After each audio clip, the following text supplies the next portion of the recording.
Welcome to the Social Engineer Podcast, the Doctor is in series. This is episode 233. I'm Chris Hednaghi, CEO and founder of Social Engineer, the Innocent Lives Foundation, and the Institute for Social Engineering. And I've been hosting this podcast since 2009.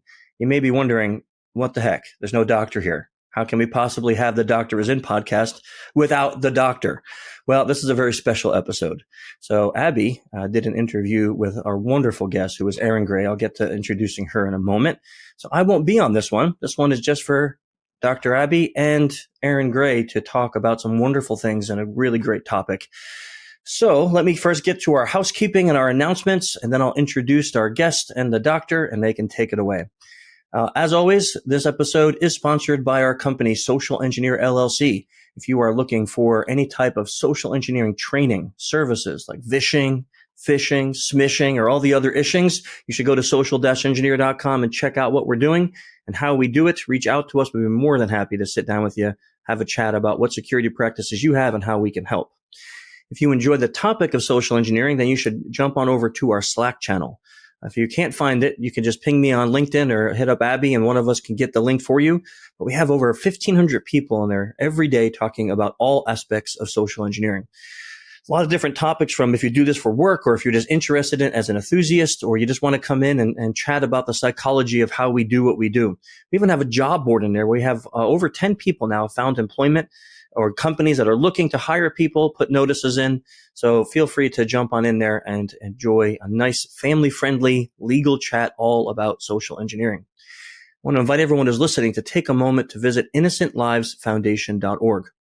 If you're not familiar with our nonprofit, started over 6 years ago, our mission is to help law enforcement geolocate and track people who traffic children and create child abuse material. I'm really proud to say that in the last 6 years, we've done over 500 cases now. We've been able to successfully identify that many predator or predator groups and hand them into law enforcement so they can be apprehended and taken off the streets. If you want to support us, you can do that in a few ways. First, you can go to the website and you can look at information that can help you talk to your kids or any kids in your life about this very difficult topic. There's a lot of information on innocentlivesfoundation.org, or you can volunteer if you want to. It doesn't have to be just helping catch the bad guys, but if you want to help us through marketing or fundraising or anything like that, we can always use the help. Or you can donate. Since we're a 501c3, we are a nonprofit. Your donations are what keep us going forward with that mission. So go on over. You can get all the information on innocentlivesfoundation.org. And of course, if you are enjoying this episode on any platform but YouTube, then you are enjoying the sweet sounds of the best rock and roll band on the planet Earth, Clutch. Neil Fallon helped me start the ILF 6 years ago, and we love that band. Been a fan for 17 years, and they are gracefully allowing us to use their music as the opening and exit of this podcast, and have been for many, many years. Last but not least, if you like the content that you're hearing here on this episode, then please give us a thumbs up and a like. Any suggestions you have for upcoming episodes, you can put them down in the comments. We listen to all of those. We comment back on every one of your comments, as long as they're polite and nice. And we look forward to hearing what you think about this episode. Okay, let's get into it. I want to introduce our amazing guest, Erin Gray. And I want to say one thing about Erin before I get off in her bio. She's part of on the board of the Innocent Lives Foundation. And ever since she's joined, she's been such a force for good, really helping us get in contact with so many people. She was an integral part of our gala that just occurred a few months ago out in Los Angeles.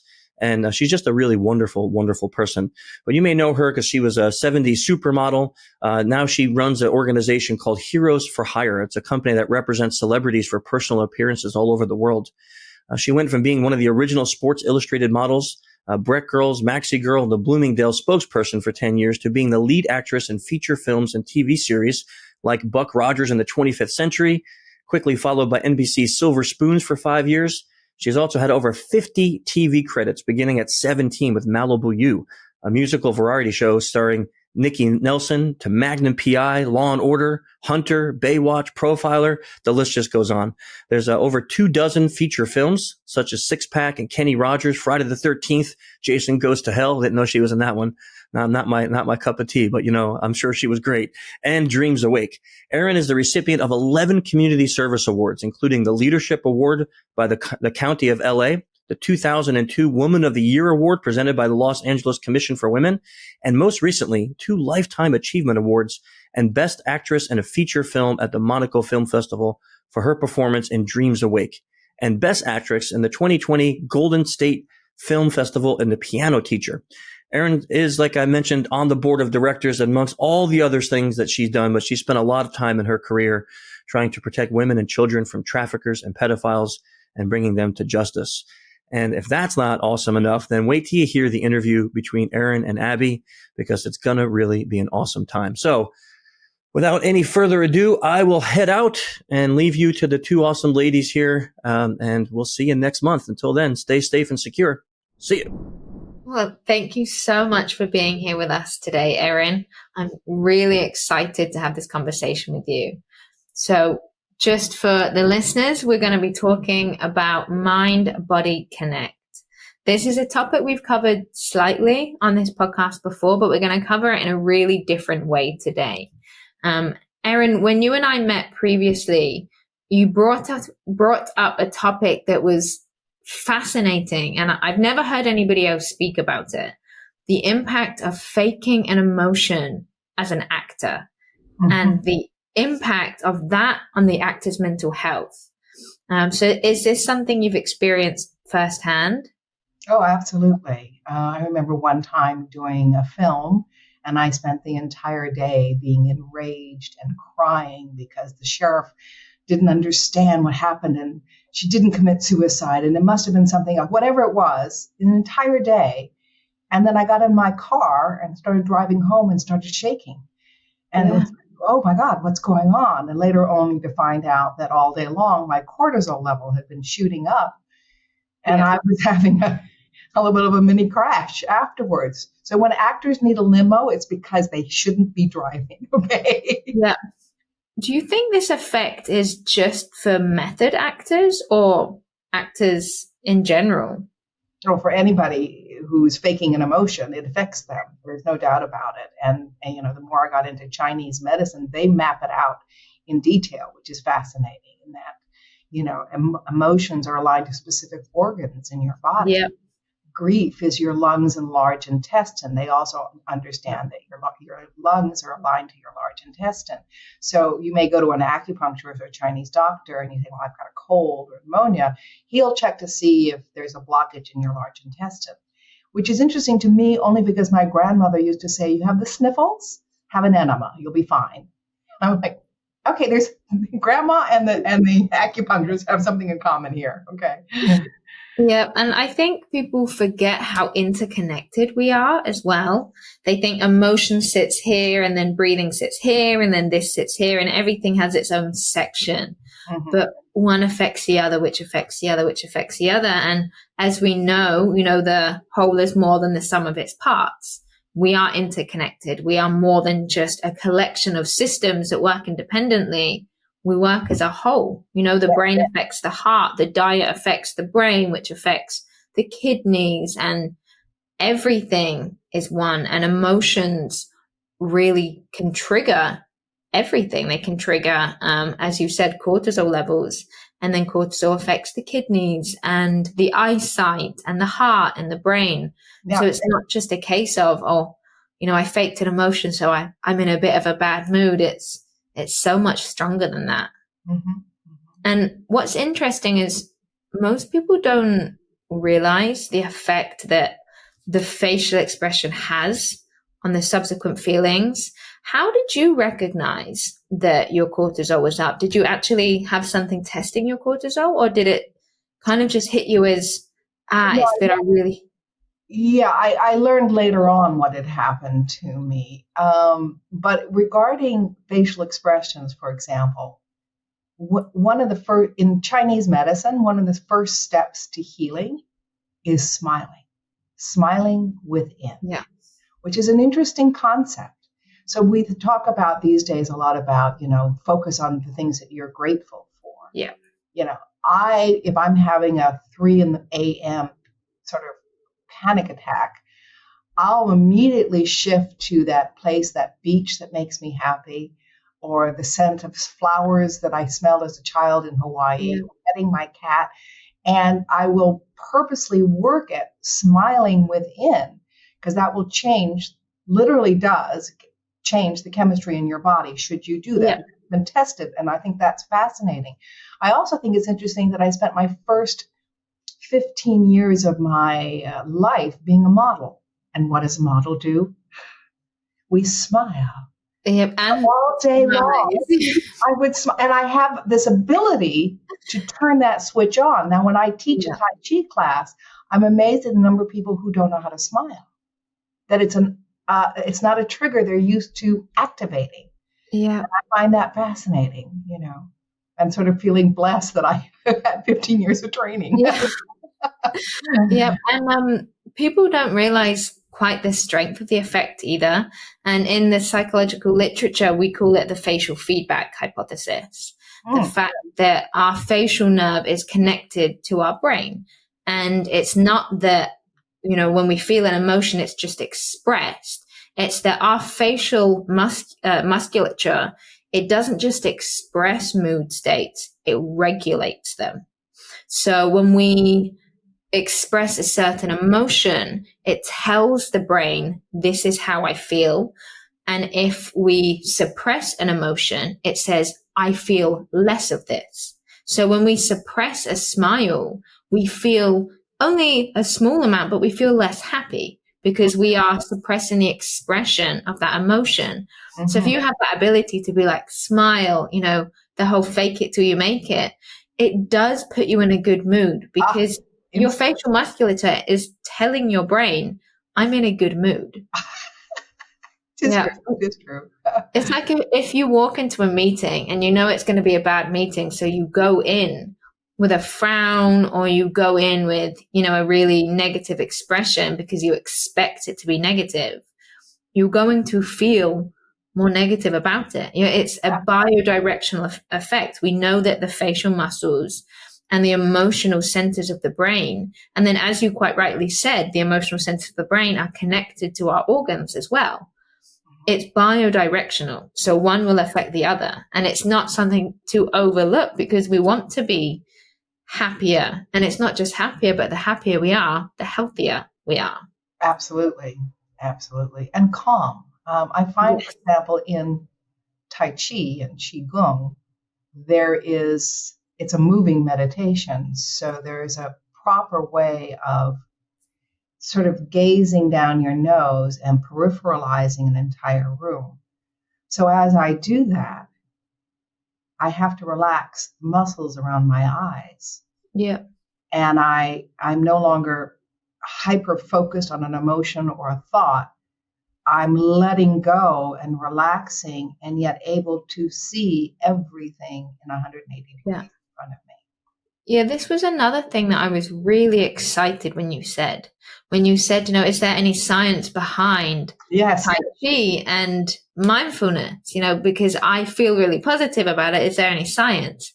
There is so much science. Yeah. And it's so often overlooked because mindful movement, it doesn't just, it makes us relaxed. It just centers us. That people think that it's this hippie concept of being mindful. And it's so much deeper than that.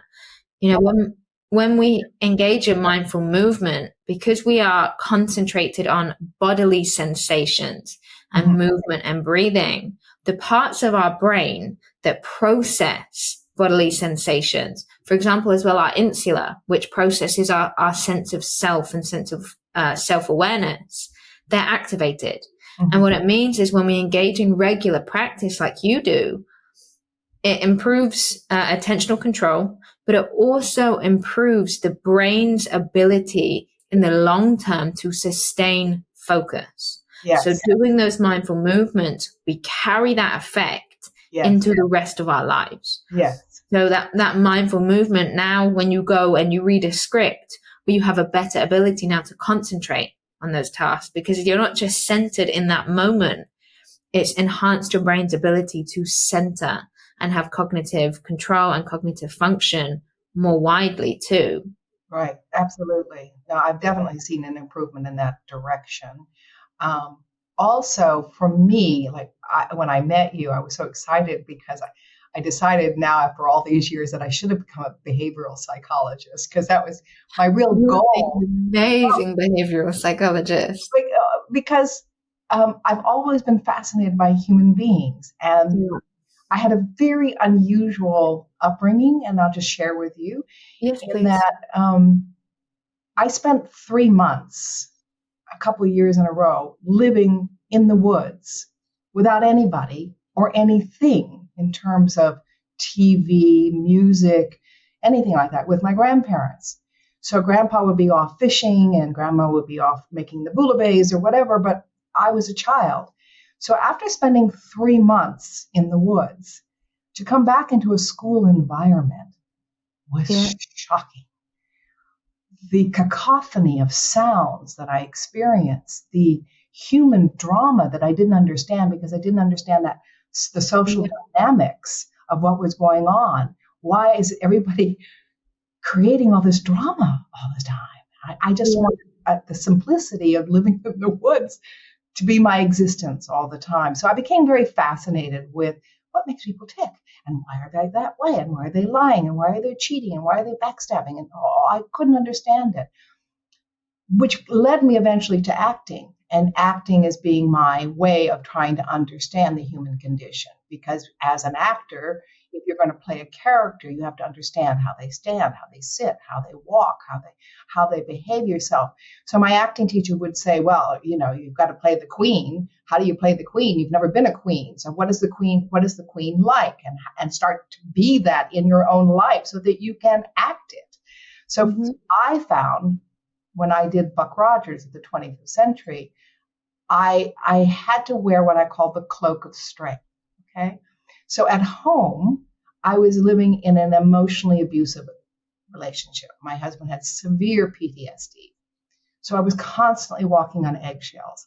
And because of my upbringing, I could be easily triggered by a bully. Yeah. A verbal bully, any kind of a bully of any kind, I would have what were called muted senses. I would just start to shut down. And there was nobody home, and I was just happy to stay there. There was a period of time in my life where I spent 3 weeks in silence because I had been abandoned. And so I didn't know how to take it in. I didn't know how to process what had happened to me. So I know now when that trigger is coming on, and much less these days. But when I did the Colonel, when I portrayed the Colonel, would leave home and I would say, how would the Colonel stand? How does someone in command, I was in charge of the earth defenses. How do I argue with a subordinate? How do I had to find my strength. I had to own that. And it became an exercise for me. And I didn't realize that my character was leading the way for so many women at that time period in the late 70s, where women were not used to becoming doctors or CEOs of companies or so on. And I, always thought women were smart. So it never dawned on me that society didn't give us the right to have equal rights. So it was only until later on when I went out to do conventions and met fans where women were coming out, you're the reason I joined the Air Force. I'm like, excuse me? You're the reason I became a fighter pilot. You're the reason I became a police officer, because you were the first character on TV that was strong. And I thought, wow. I was fighting my own inner demons at the time, but I found this ability to own that space. And that's where the Colonel came from, was starting with literally standing like a model. A model owns her presence. Yeah. And the first time I ever saw that, it was an amazing thing. I was 17 years old. I was in New York. I was modeling for Glamour magazine. And they had me try on a dress and they went, oh, no, it doesn't work on you. And they said, Donna's in town. Well, let's get Donna. And I'm like, who the heck is Donna? So I remember hanging by at the studio waiting for this girl to show up. And a woman walked in looking like a librarian. She was all dressed in gray with a long little wool sweater and kind of frumpy shoes and a mid-level gray dress and kind of mousy hair. And I went, this is Donna? Okay. So Donna goes in the room. She comes out and she completely transforms herself. And she silently walks onto the paper. And the photographer just grabbed his camera. And she just started owning every moment. And I was mesmerized. I went, this is a model. And then she, changed herself back into the frumpy self and went out walking in the streets. And nobody in Manhattan would realize she's one of the top Vogue models of her time. So she would constantly shift and change. I thought that was fascinating.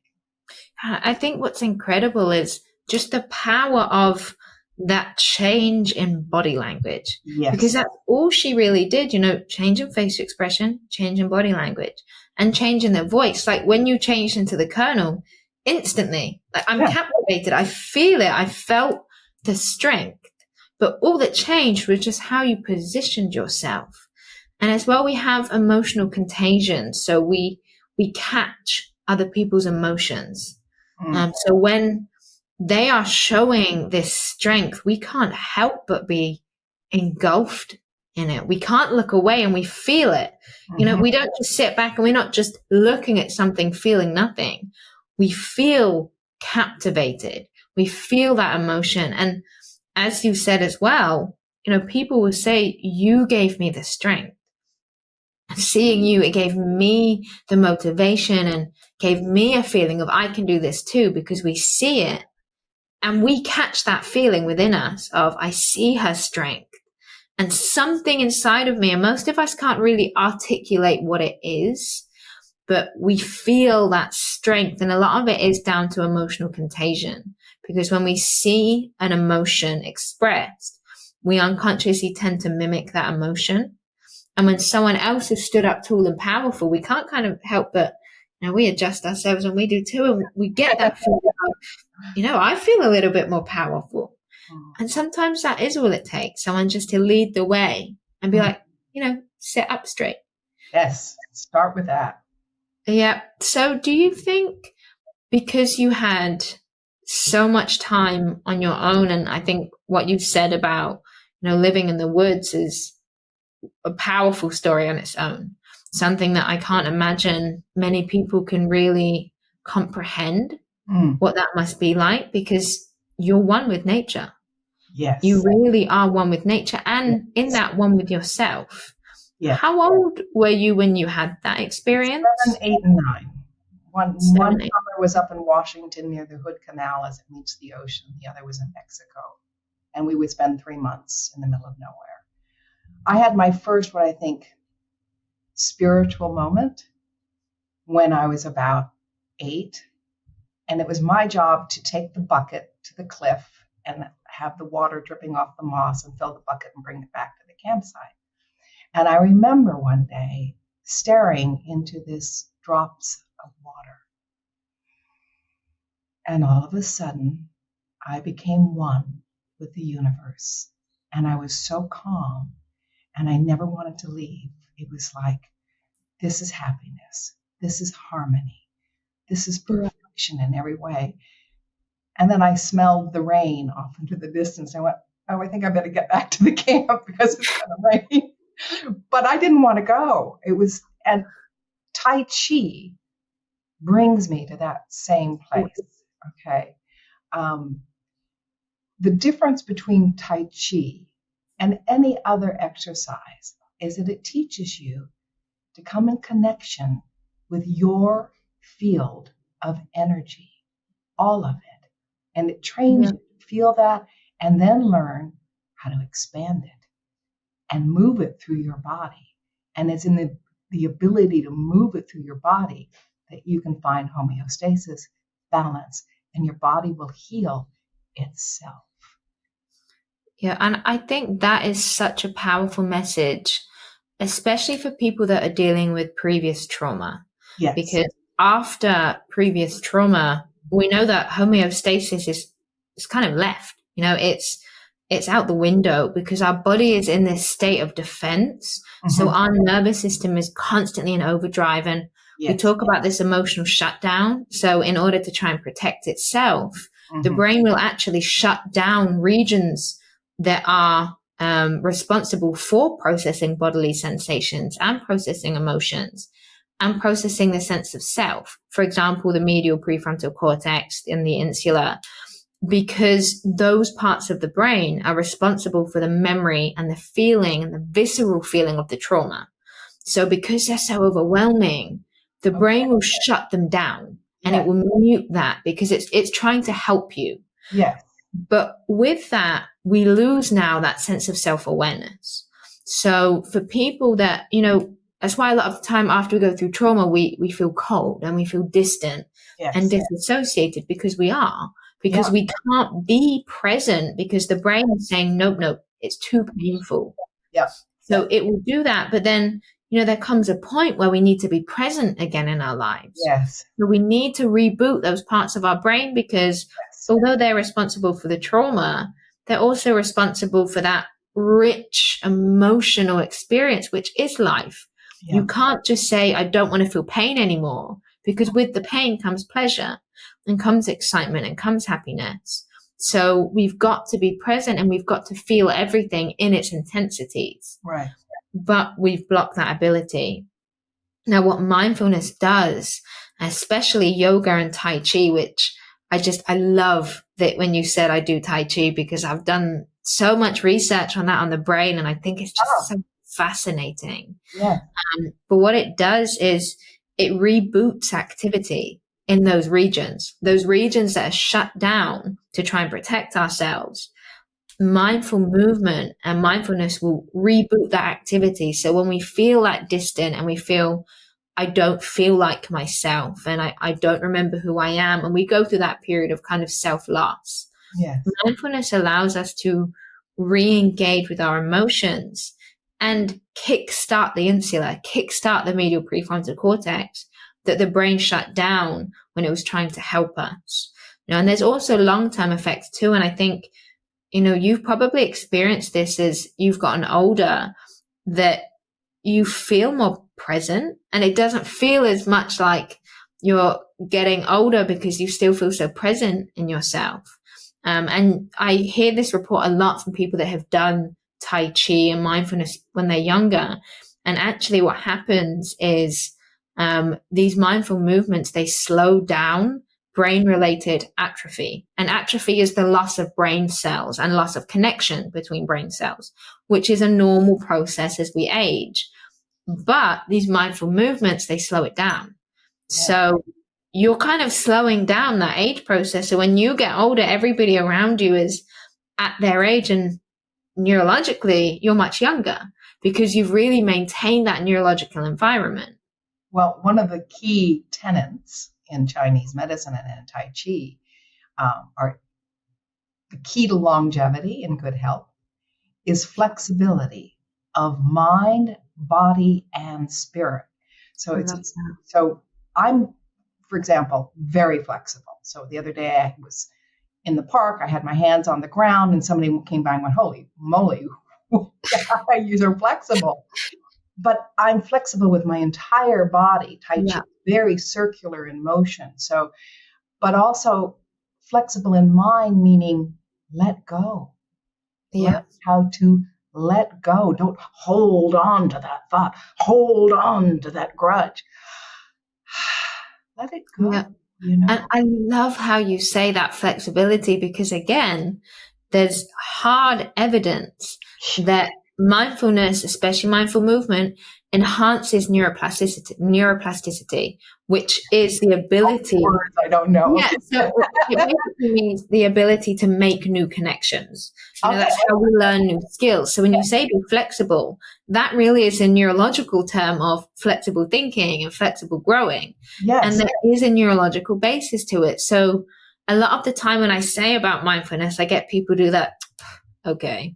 Like they think you're just sat in a field surrounded by flowers, and it's this spirituality hoo-ha, and they don't realize that the reason that it's so effective is because there's such a grounding in its scientific nature.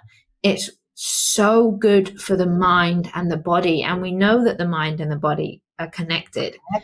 And it's emotions, all three centers. Exactly. Yes, one affecting the other. The mind affects the emotion. The emotions affect the mind, and all of that affects the body. So if you can take control by controlling your body first and getting into your body and getting your body calm, that will affect your emotions and that will affect your mind.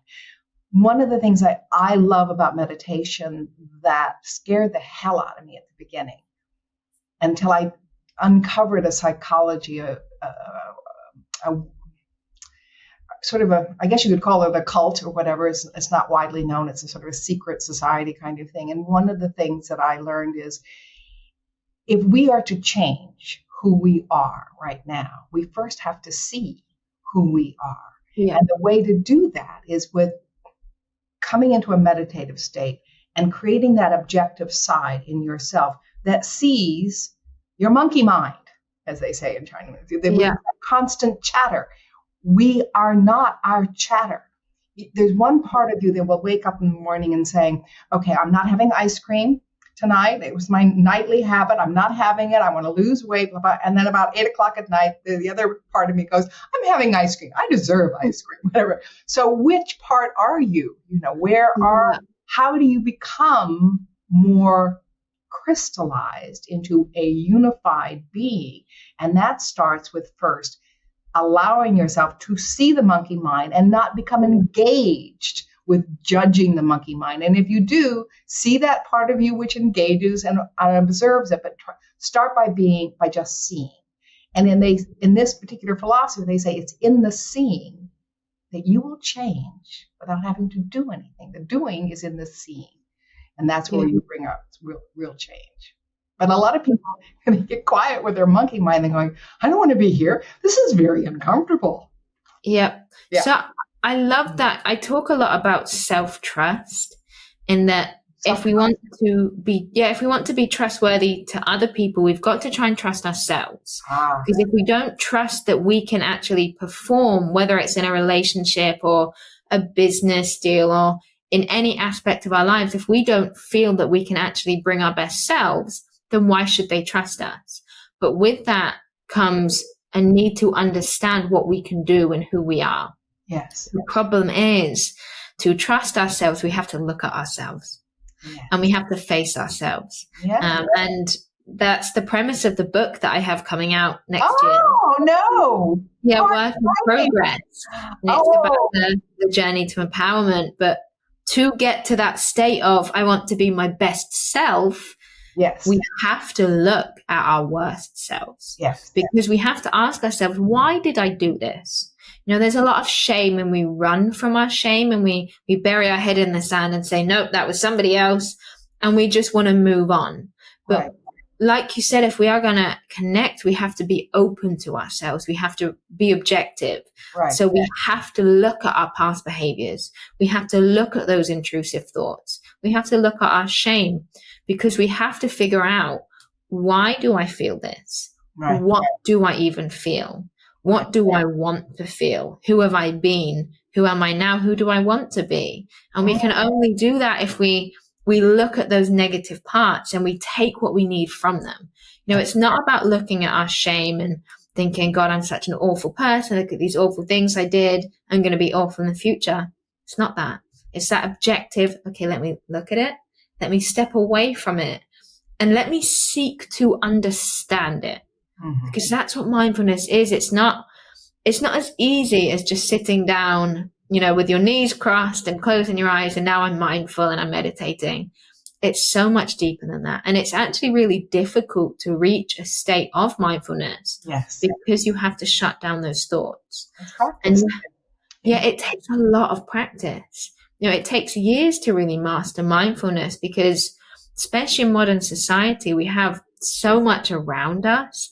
We have so much noise and work and relationships and I should do this, I didn't do this, and diet culture and all of these things that it's hard to shut down. So being really present and allowing those things to guide us and just listening and then stepping away and being present is really, really difficult.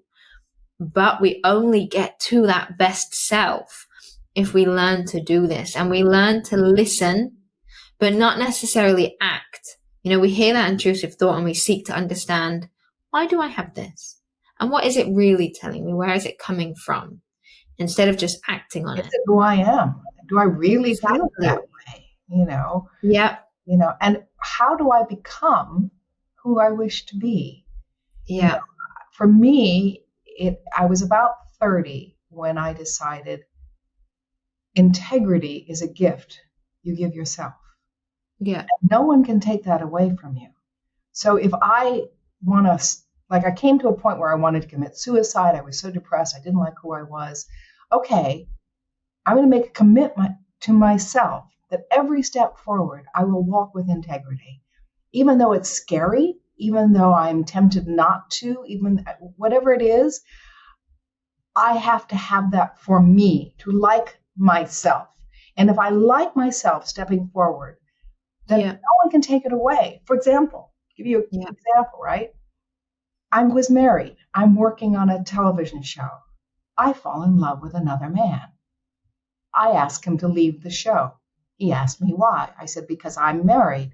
And the only gift I have is my integrity. And I'm not going to make Google eyes with you on set every day. So you have to leave. And he did.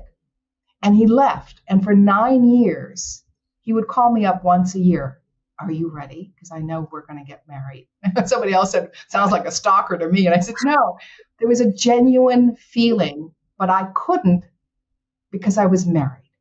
Yeah. Well, I've now been married to that man for 30 years. Okay. And he sounds like a very wonderful man from because what I let heard. me be whoever I am, loves me unconditionally, and he knows I would never do anything to dishonor him or our relationship. Because after 9 years, trust me, if it was ever somebody I was going to have an affair with, it was going to be him. Okay. And he even came to Paris one time. I'm shooting a film. And I get this knock on my hotel door, and I open it up, and there he is, and I slam the door on his face. And then I opened it, and I said, just because I'm 5,000 miles away from him doesn't mean I'm going to have an affair. And he goes, I just want dinner. I said, yeah, right, sure, dinner, fine. So I challenged him. We had dinner. I cried through the whole thing. I don't know what he saw in me. But anyway, the fact that I don't know, it's facing, it was hard. I wanted to have an affair with him. You know, I wanted to walk that path. Why not? You know, he loves me, whatever. And, you know, I was dealing with what I was dealing with at home. It's hard dealing with someone who has post-traumatic syndrome because he had nightmares every night for 22 years. And I felt for him. But I also, why did I allow myself to stay in a relationship that was so harmful to me? That was my big question. How do I, you know, deal with that? I'm ashamed of myself or whatever. And there's no doubt that going to a battered women's shelter really helped with that. I found that the women there knew. They knew exactly how to pinpoint what had happened in my childhood that set me up for that situation and allow it to go too long and so on and so forth. But anyway, I'm getting off track. But yeah, walking with integrity is important to creating the person you want to be and facing your fears. Yeah. Well, thank you for sharing that. It's such a powerful message, and it's really relevant as well to a topic that Chris and I talk about a lot, trauma bonding. Yes. That feeling of when someone has been through what you have been through, even in a different sense, right? Because the emotions are so deep and personal that you feel them touch every aspect of your life. You know, you don't experience a trauma at home and then when you leave the house, it stays at home. Yeah. It comes with you and it changes you in a way that is really difficult to comprehend, even as that person experiencing it. Mm-hmm. So when you meet people that understand that experience, you instantly feel connected to them. Mm-hmm. And it almost feels calming with them because you share, you know, they say a problem shared is a problem halved.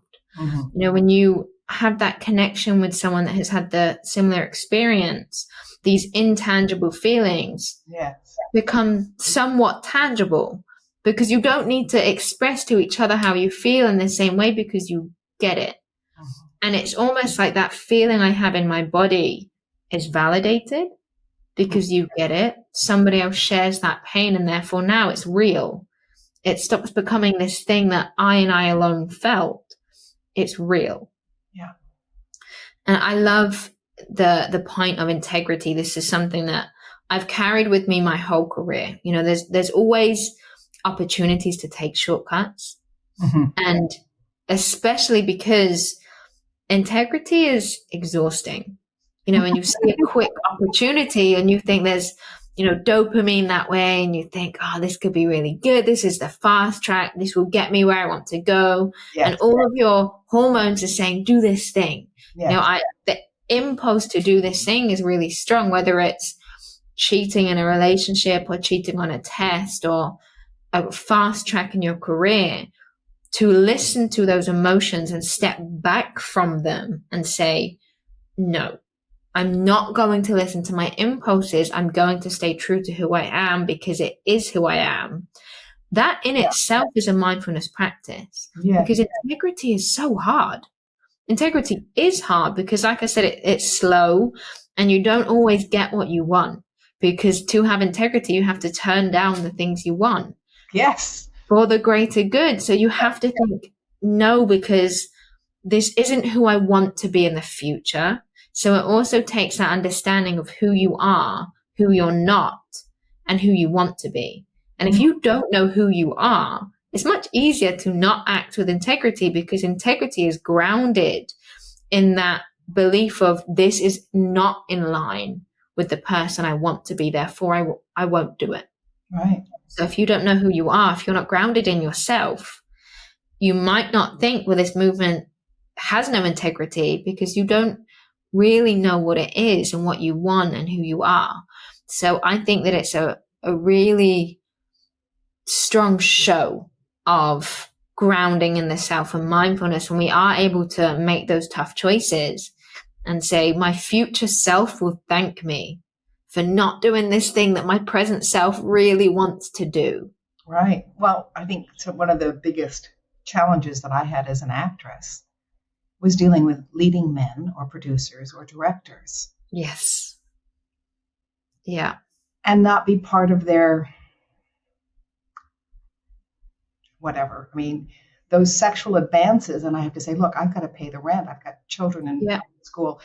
You're putting my career in jeopardy. How dare you insist or keep after me to have an affair with you? Does that mean I lose my job if I say no, knowing that the actress before me did lose her job for that very reason? That was tough. That was really hard to stay true to myself and say, no, I will not do that. I will not let you compromise who I am. And tough. And I think that's a reality. People don't talk about this reality enough, that this happens, in any industry, but particularly if you move towards LA and you get to the, TV producing and modeling, it really happens. And in the music industry too. And it's just not a reality that's spoken about. Right. And the problem is, as a woman, you are at a disadvantage in these fields. Yep. And then the person making the advance, they will play on emotions. And we know when fear kicks in, it takes over the brain. Yes. The amygdala, we call it amygdala hijacking. When that negative fear or anger ensues, it really just disrupts your cognitive process. Mm-hmm. You don't have critical thinking because you're just thinking in survival mode. Right. I need to survive. This thing is essential. And what they will do is they will hold those things over you that will trigger that fear response. And now your brain is in survival mode. And to get it out of survival mode and say, no, I'm going to do what's right for me. I'm going to breathe. I'm going to step back and I'm going to have integrity is really, really difficult, especially when you're thinking, well, everybody else is doing it and I need to pay the bills and I need to pay my rent. And how am I going to feed myself? And if I have kids, how am I going to feed my kids? So you can understand the reality of why these things happen. And being mindful and grounded in yourself is tough. It is really, really tough. And like I said, it's just not a reality that people often speak about. They bury it under the rug, and then it makes other people going through it feel like they're alone. Yeah. It makes them feel like that they are picked out and they are isolated and they can't openly talk about how they feel. And there's a lot of shame that comes with the temptation of it. So people don't want to say, hey, I'm tempted. I need help. I need some support, because they don't want to express something that they feel shame over because they think that they're going to be judged. Right. Absolutely. Yeah. I know one time I was on a set and a trigger happened and I wasn't there. I'm in the middle of acting and the director's like, come on, say the lines. And I'm like, my brain's not functioning. I don't know how to explain it to you. I just need to walk away for a few seconds because somebody bullied me, said something. Maybe it was the director, I don't even remember. Or it was an interesting phenomenon that I had to constantly work at. Even making the choice to be an actress was a choice to face my fears, a choice to constantly go into those auditions, putting myself in those situations so I could see the triggers, so I could learn and hopefully overcome them, sort of. And what's really difficult is when we go through these experiences, because the brain is saying this experience is negative, so I need to remember it, because in the future, remembering it will help me avoid it. Mm-hmm. You know, we use the example of we touch the hot stove once, mm-hmm. and because we remember it so vividly, we don't do it again. Mm-hmm. And when we have these experiences, the traumatic or the negative experiences, stress hormones are released. And it means that that memory is consolidated with extra strength. Yeah. So when that memory is triggered, not only is it going to trigger the actual memory, but it triggers the visceral response. Yeah. So our body goes into a state of defense. Yeah. So to actively put yourself in a state of defense to understand yourself better, that's a really tough thing to do, because you're fighting against your own body saying, get me out of here. Your body is in defense mode. It wants to get you to leave. Mm-hmm. And you are actively fighting that in the hope to better understand it. Yeah, exactly. Where do you think that strength came from? Do you think that this desire that you have, because when I met you, the thing that really shone is just you have a desire to just understand. Yes. And you're so centered. Do you think that's something that you were born with? Just this need to understand? That's an interesting question. I've always been very interested in. Of course, the first thing that comes to my mind is when I was a child, my father read constantly. And to the point that when they got a divorce, my parents got a divorce, and I said to my mom, why? And she said, because I got tired of paying for the parking tickets at the library. And I went, what? Now, when I went to visit my father when I was a little bit older, the first thing he said when he picked me up at the airport is, you don't mind if I stop at the library, do you? And I'm like, okay. So I'm remembering my mom's comments, and I get there, and the librarian from far across the way comes running to my father and said, oh, Mr. Gray, I'm so sorry, but we don't have any new books. And I went, okay, does that mean you read every book in the library? And he went, yeah, I skipped over a couple of medical journals, but other than that, yeah. So maybe it's in my DNA. I don't know. Yeah. I do know that when I started becoming a reader, and it wasn't until late in life because of living in the woods for so long and whatever. Yeah. Hard to find a laptop out there. Yeah. No, yeah, there were no books around. I did find that books became my new friends and my understanding of the human condition more. Yeah. And the more I read, the more I wanted to learn. And I don't know. I mean, there was certain things my grandparents did. Like the one thing we did do in the woods is we played Scrabble all the time. And they would let me look through the dictionary and cheat. Instead of cheating, I was learning these new words all the time and spelling and whatever. So it was their way of educating me, which was kind of interesting. And I just found that fascinating. Did you know that there's a centipede called this? Did you know there's a butterfly that's called this? Or whatever it was, I was constantly engaged in learning new things. And my grandparents were very good at pointing out the names of plants and animals and the weather and things like that were very interesting. But I don't know. I think I've just always been interested in. I just love finding out about people and hearing their stories and learning about myself. Yeah, I think education and curiosity are the greatest gifts we could have ourselves or give anybody. Mm-hmm. So, Erin, it's been an absolute pleasure. I could speak to you for hours. I felt that. We could speak for weeks together about this and everything else. So just thank you so much for your time and for your openness and your honesty. I think our listeners are going to love every word. So before you go, do you have any final remarks you'd like to say? I do. I have a company called Heroes for Hire, and it's really a metaphor for, I want everyone to find the hero in themselves. Find that person who walks in integrity. Find that person of right action and justice. Find that person who faces fears and keeps on walking, keeps on taking that step forward. That's what I would want for every human being who's listening to this podcast. And my way, of course, is through Qigong and Tai Chi, which are fabulous tools. And that's all they are, tools to help you find that centered self that you can walk forward from a sense of unity and love. Okay. Thank you so much, Erin. I mean, I have chills. So thank you so much. You're so smart, you're so young and beautiful, and you're just such a pleasure. So I hope we have more of these conversations. I'm sure we will. I'm sure we'll have many more. Okay. Take care. Thank you.